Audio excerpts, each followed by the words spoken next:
우리가 지난주에 이어서 이번 주도 에스더서를 함께 보고 있고요. 매일매일 에스더서를 가지고 함께 묵상해 가고 있습니다.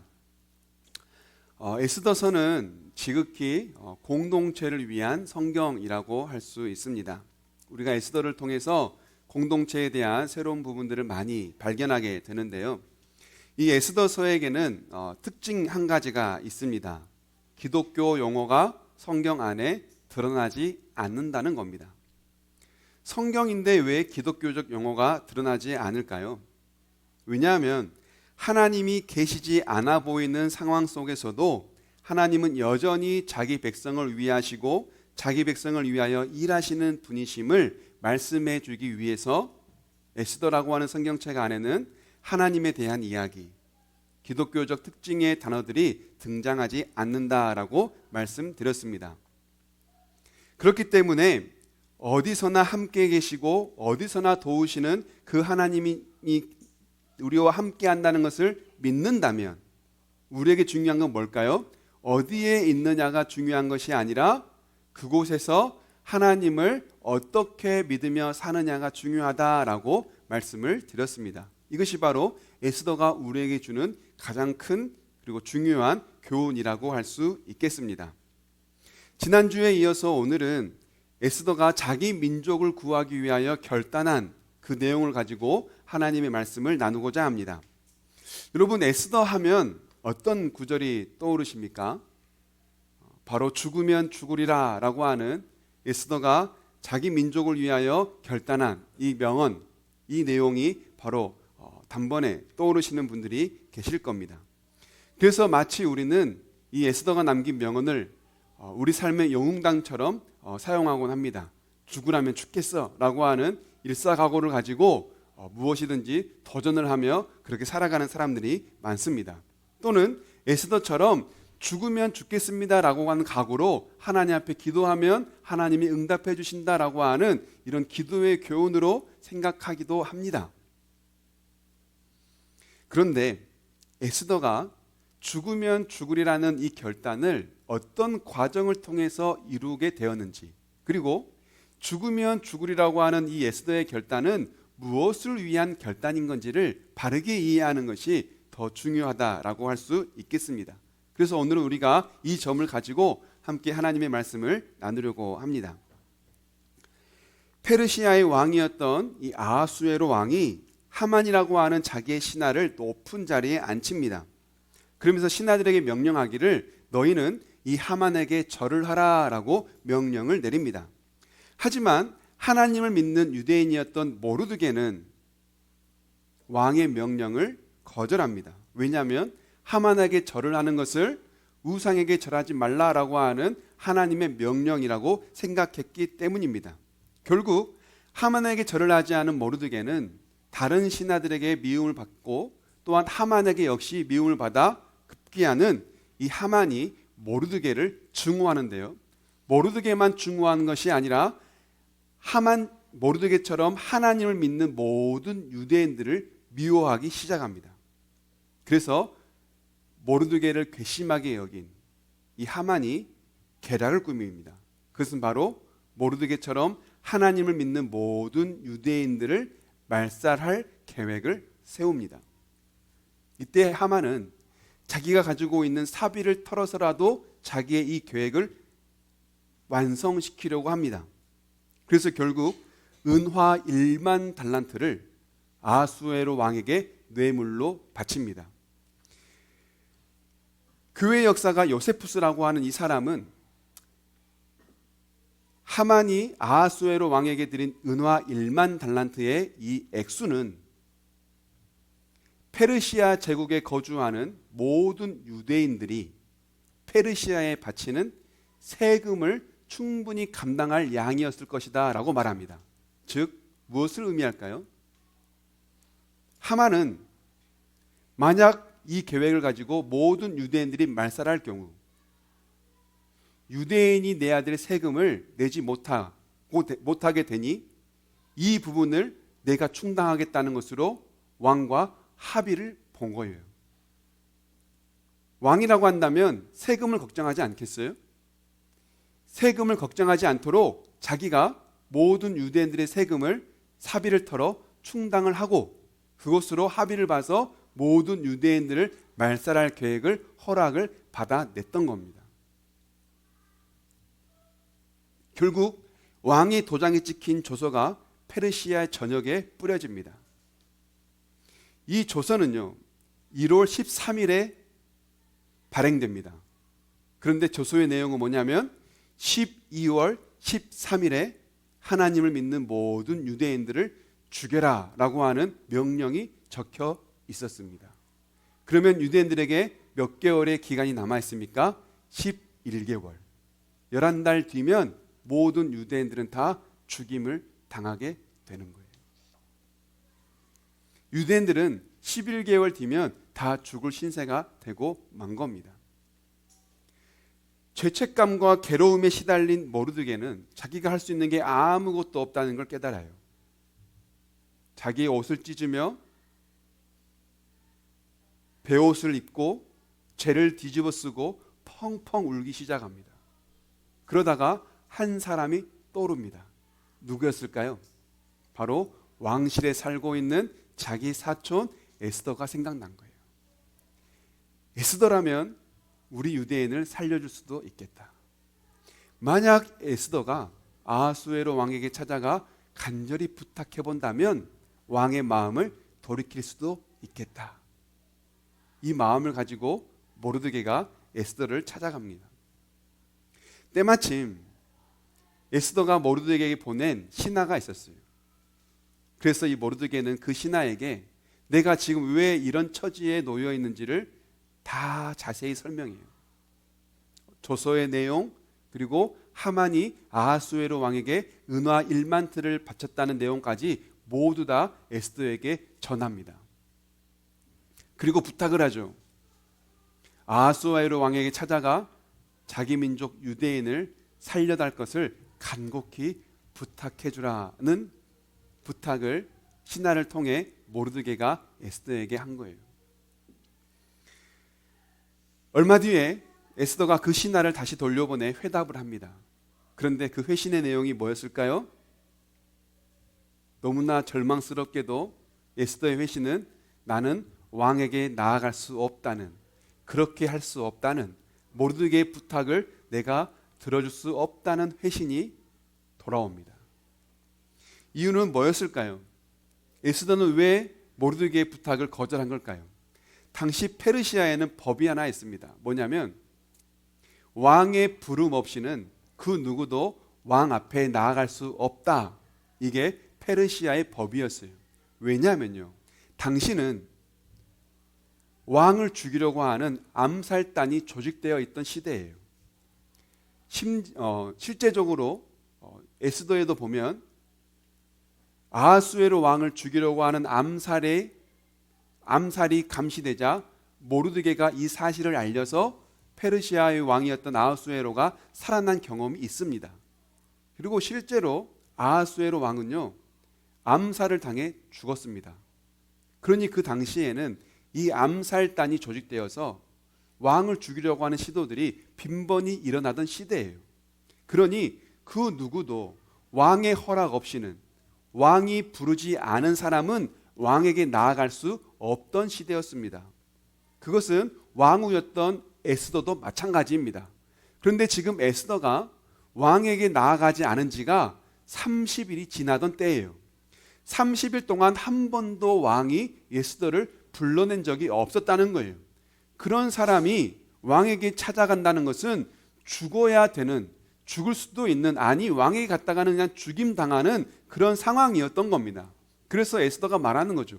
나는 왕이 부른 지 30일이 지났습니다.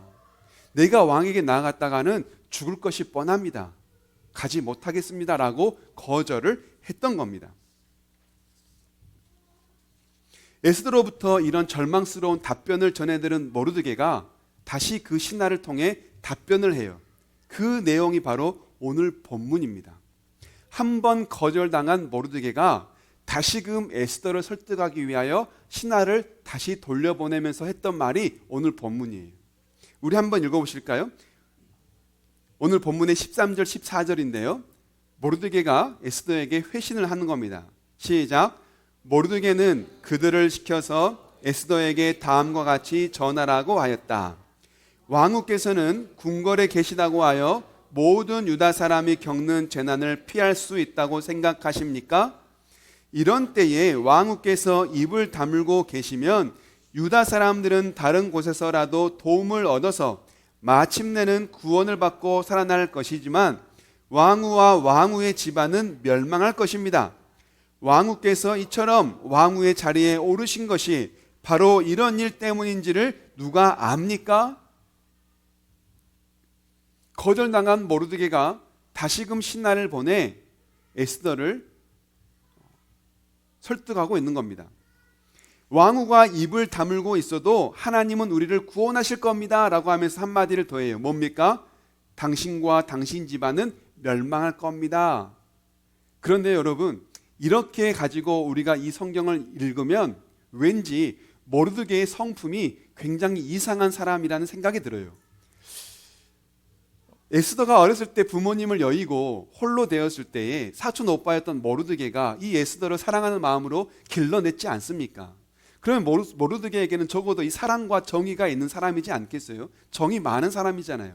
그런데 그런 성품을 가진 사람이 자기의 부탁을 들어주지 않았다고 해서 사랑하는 사촌 동생, 어쩌면 가족처럼 딸처럼 키운 에스더에게 너의 집안이 멸망할 거야 라고 저주하는 건 뭔가 모르드게의 성품과는 어울리지 않아요. 그래서 많은 학자들은요, 이 부분을 의문문으로 읽어야 된다라고 말합니다. 이 부분을 의문문으로 읽으면 이렇게 돼요. 제가 읽어드릴게요. 왕후께서 입을 다물고 계시면 유다 사람들이 다른 곳에서 구원을 얻겠습니까? 왕후와 왕후의 집안은 멸망하지 않겠습니까? 왕후께서 이 자리에 오른 것이 바로 이런 일 때문이지 않겠습니까? 라고 다시금 읽어볼 수 있는 거죠. 왕후께서 입을 다물고 계시면 유다 사람들은 다른 곳에서 어디에서 구원을 얻겠냐는 거예요. 우리 유대인이 다 멸망당하면 왕후의 집안도 멸망당하지 않겠냐는 거예요. 그러면서 하나님께서 지금 당신을 왕후의 자리에 앉히신 건 오늘을 위한 하나님의 준비이지 않겠습니까? 라고 묻는 겁니다. 이 말은 뭘까요? 다시금 부탁하는 거예요. 다시 더 정중하게, 더 간절하게 부탁을 하고 있는 겁니다. 다시금 이렇게 간곡히 부탁을 해요. 이때를 위한 것이 지금 당신이 왕후가 된 것이 아닌지 생각해 보십시오. 하나님께서 당신을 왕후의 자리에 앉게 한 것이 이때를 위함이 아닌가 생각해 보라 라고 다시금 에스더의 마음을 돌리려고 하는 겁니다. 이런 간곡한 부탁을 다시금 들은 에스더가 어떻게 할까요? 처음엔 거절했지만 다시 간절히 부탁하는 이 모르드게의 부탁을 들은 에스더가 어떻게 할까요? 그게 바로 오늘 본문의 15절, 16절이에요. 에스더가 뭐라고 회신하는지 함께 보실까요? 시작. 에스더는 다시 그들을 시켜서 모르드게에게 이렇게 전하라고 하였다. 어서 수산에 있는 유다 사람들을 한 곳에 모으시고 나를 위하여 금식하게 하십시오. 사흘 동안은 밤낮 먹지도 마시지도 말게 하십시오. 나와 내 시녀들도 그렇게 금식하겠습니다. 그렇게 하고 난 다음에는 법을 어기고서라도 내가 임금님께 나아가겠습니다. 그러다가 죽으면 죽으렵니다. 아멘. 그렇습니다, 여러분. 죽으면 죽으리라고 하는 이 에스더의 결단은 그냥 나온 게 아닙니다.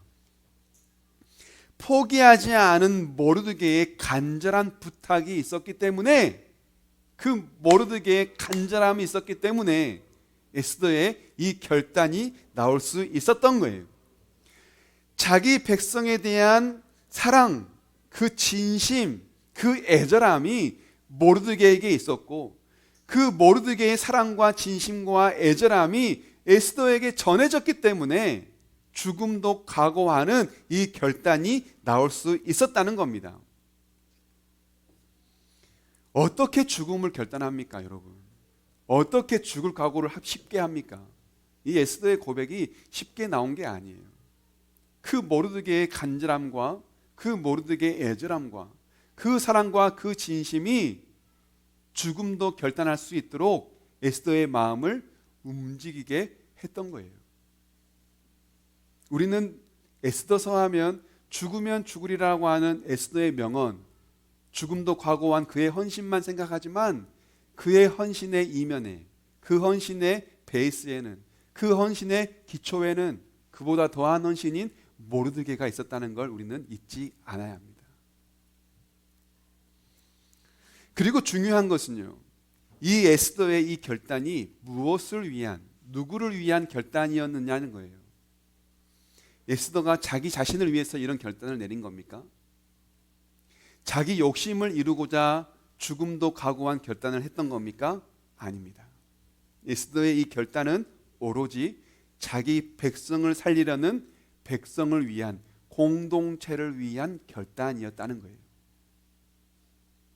공동체를 위한 에스더의 희생이자 공동체를 위한 에스더의 헌신이었다는 점을 우리는 깨닫게 됩니다. 이 모르드게의 진심과 이 에스더의 헌신이 그 결과를 유대인 학살, 유대인 진멸, 유대인 전멸이라고 하는 이 문제를 어떻게 만들어낼까요? 그 결과는 어떻게 되겠습니까? 에스더서 5장에 보면 그 결과가 나오는데요. 5장 1절에서 3절이에요.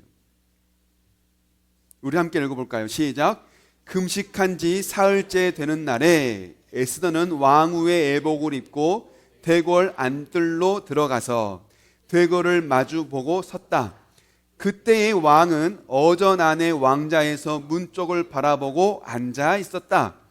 왕이 에스더 왕후가 뜰에 서 있는 것을 사랑스러운 마음으로 바라보고 쥐고 있던 금규를 에스더에게 내밀자 에스더가 가까이 다가가서 그 규의 끝에 손을 대었다. 왕이 그에게 말을 건넸다. 웬일이요? 에스더 왕후, 무슨 토청이라도 있어? 당신에게라면 나라의 절반이라도 떼어 주겠소. 역전이죠. 그야말로 역전이죠. 왕의 명령 없이, 왕의 부름 없이, 왕의 허락 없이는 왕 앞에 나아갈 수 없는 것이 당시의 법이었는데, 에스더 왕후가 왕 앞에 나아가 서 있자 왕이 에스더를 바라봅니다. 어떤 눈으로요? 사랑스러운 눈으로. 그리고 그에게 금규를 내밀어요. 살았다는 뜻이에요. 너를 죽이지 않겠다는 뜻이에요. 그리고 한마디를 합니다. 뭐라고요? 말하시오.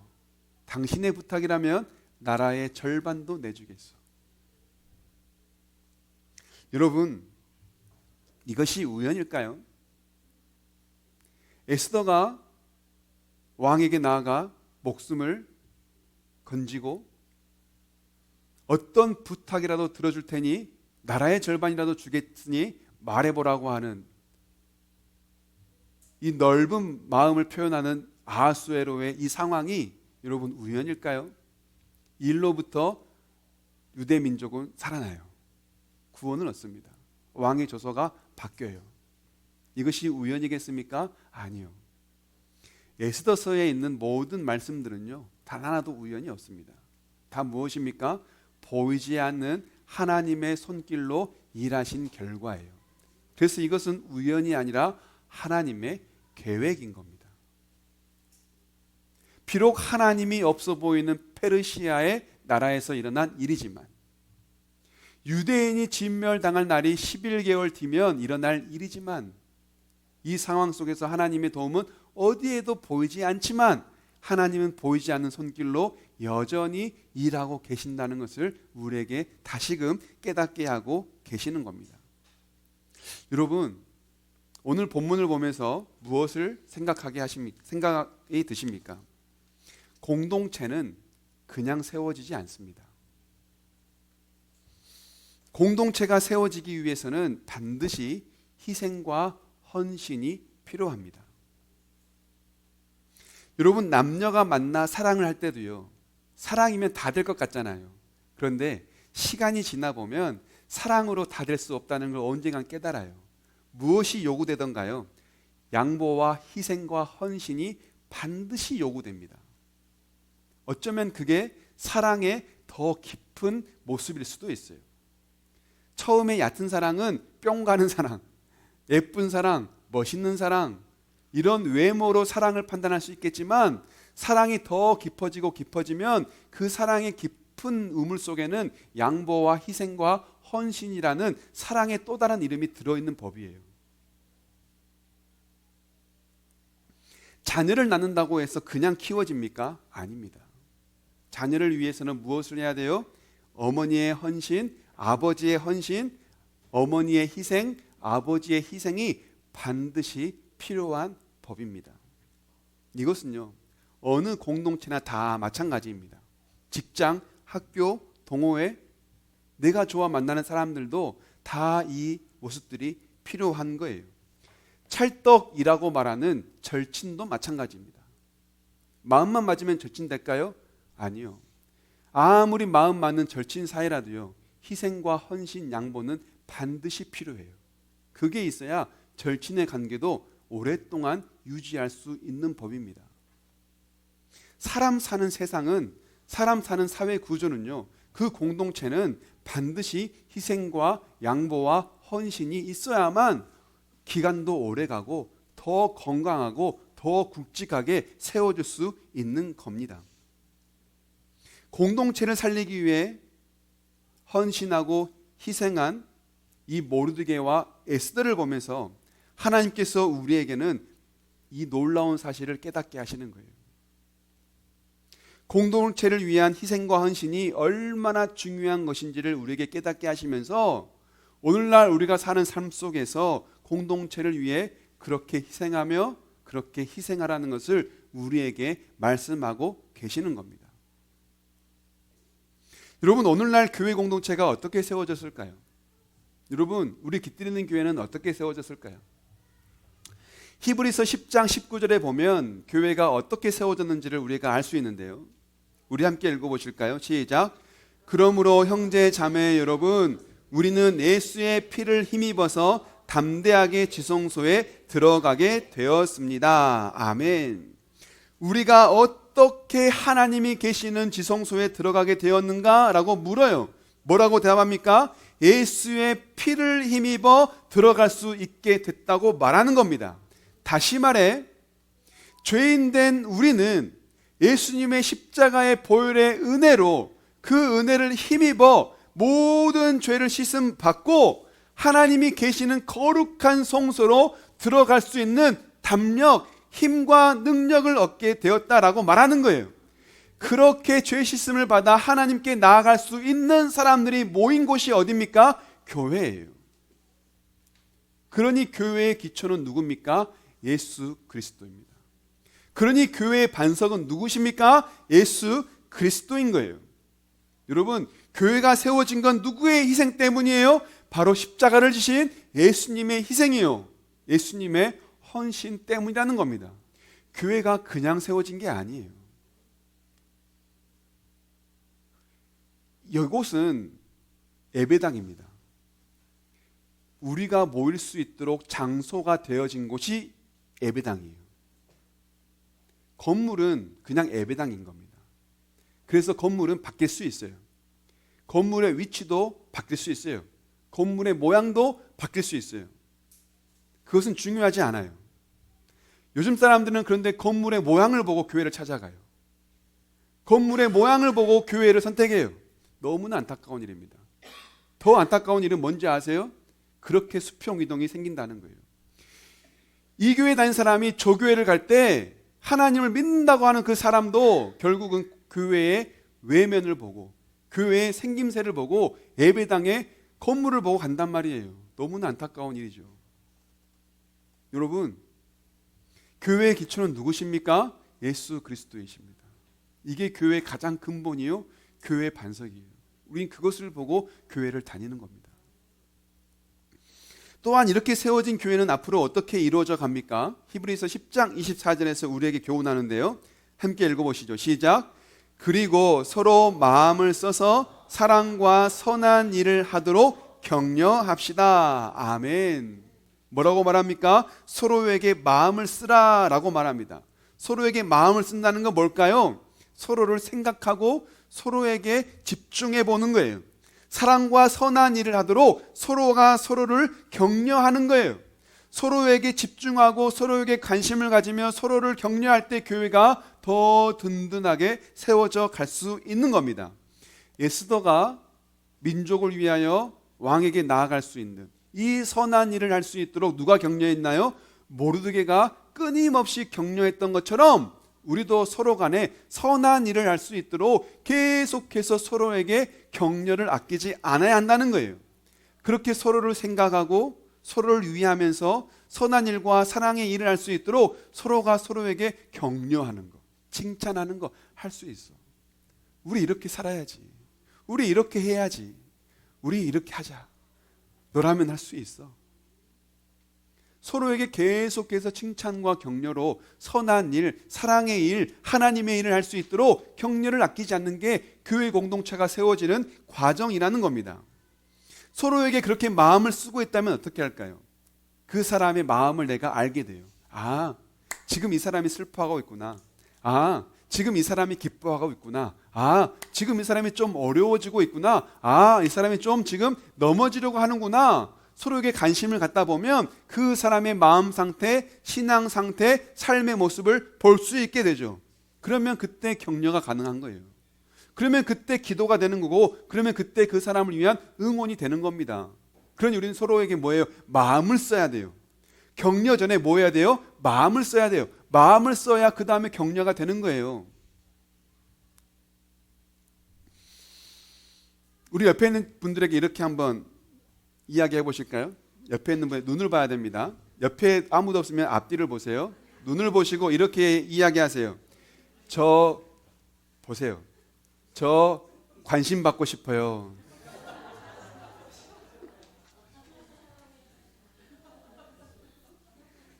자, 이렇게 했다면 다시 그분한테 이렇게 이야기하는 거예요. 눈을 야리면서 앞으로 지켜보겠어.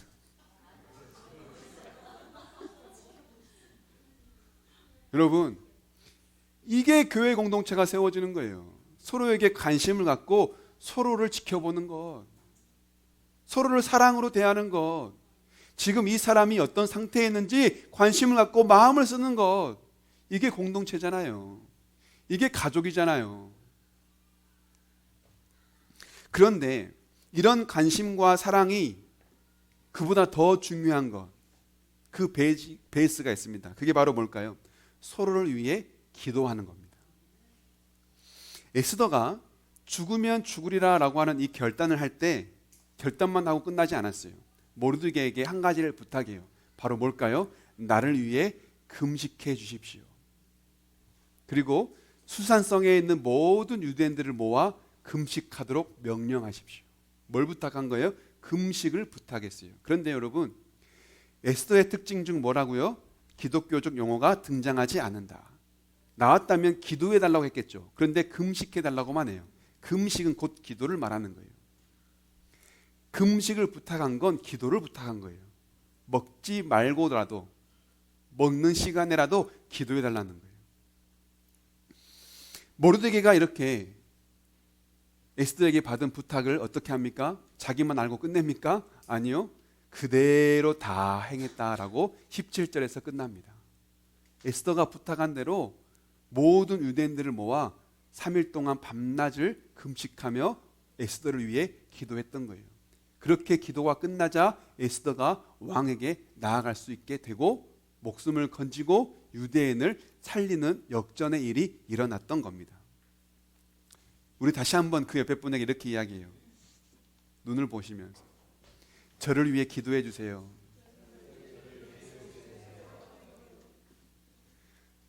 그러면 끝납니까? 아니죠. 또 대답해야죠. 모르드게처럼 네, 기도할게요. 시작. 예수님께서는 산상수훈에서 이렇게 가르치십니다. 마태복음 5장 44절인데요. 우리 함께 읽어보실까요? 시작. 그러나 나는 너희에게 말한다. 너희 원수를 사랑하고 너희를 박해하는 사람을 위하여 기도하여라. 아멘. 원수를 사랑하라는 이 예수님의 말씀은 시대에 걸맞지 않아 보입니다. 원수를 갚는 것이 정이고 원수를 갚아주는 것을 우리는 의리라고 생각합니다. 그런데 예수님께서는 뭐라고 말씀하세요? 원수를 사랑하라 라고 말씀하시고 원수를 위해 기도하라고까지 말씀하십니다. 이처럼 원수를 사랑하고 원수를 위해 기도하는 것이 예수님의 가르침이라고 한다면 사랑하는 성도를 위해 서로 기도하는 것은 당연한 가르침이에요. 굳이 말하지 않아도 사랑하는 성도를 위해 서로 기도하는 것, 성도를 서로 사랑하는 것, 이것은 예수님이 우리에게 가르치시는 바이고 하나님께서 우리에게 가장 원하시는 바인 겁니다. 종종 중보기도를 우리가 공유할 때가 있죠. 대표적으로 제가 많이 올리는데요. 저 역시 혼자 올리지 않고 그분과 대화를 나누고 기도하겠습니다 라고 먼저 이야기를 드리고 네 기도해 주세요 라고 하면 그때 이제 제가 중보기도를 공유합니다. 중보기도를 공유 딱 받으면 여러분 우리 어떻습니까? 이 기도를 내가 해야 되는데 라는 그 생각을 하시죠. 물론 다들. 그런데 여러분 이때 너무 망설이지 않아도 돼요. 중보기도를 공유 딱 받으면 굳이 그것을 내가 막 길게 하겠다라는 생각을 하지 않으셔도 됩니다. 어디 가서 무릎을 꿇어야 되지? 어디가 좀 조용하지? 굳이 이런 곳 찾아다니지 않아도 됩니다. 운전을 하다가도 밥을 먹다가도 길을 걸어가다가도 누군가와 만나 대화를 나누다가도 그냥 그 순간 그것을 딱 공유받은 순간 그것을 내 눈으로 읽는 순간 그냥 그 순간 그 자리에서 그 이름을 부르며 하나님 도와주세요. 따라해 보세요. 하나님 도와주세요. 이것만 해도 돼요. 그리고 나서 따로 시간이 나서 여유가 생기면 그때 이어서 기도하시면 되는 겁니다. 우리는 기도하면 왠지 진심이 있어야 되고 또 중보기도라고 한다면 내가 이 사람을 사랑해야 되고 진심과 사랑이 있어야 중보기도도 하는 거 아니야 하면서 그때를 놓쳐버리는 경우가 너무 많아요. 여러분 진심 없어도 돼요. 아니 내가 지금 막 누구 만나서 이야기하고 있는데 어떻게 그 순간 그 진심이 나옵니까? 솔직한 말로 평소 잘 교제를 나누지 않은 사람인데 어떻게 사랑이 막 나옵니까? 그 순간에는 진심이 되지 않고 그 순간에는 사랑이 나오지 않아도 그냥 일단 하는 거예요. 하나님 도와주세요. 그렇게 기도하다 보면 진심도 나오는 것이고 그렇게 기도하다 보면 그 사람에 대한 사랑도 생기는 겁니다. 처음부터 진심이 나오고 처음부터 사랑이 나와서 기도하는 경우 거의 없어요. 사랑하는 가족 외에는요. 우리는 진심이 나오고 사랑이 되어야 기도한다라고 생각하면서 기도할 때를 놓쳐버리는 경우가 너무 많아요.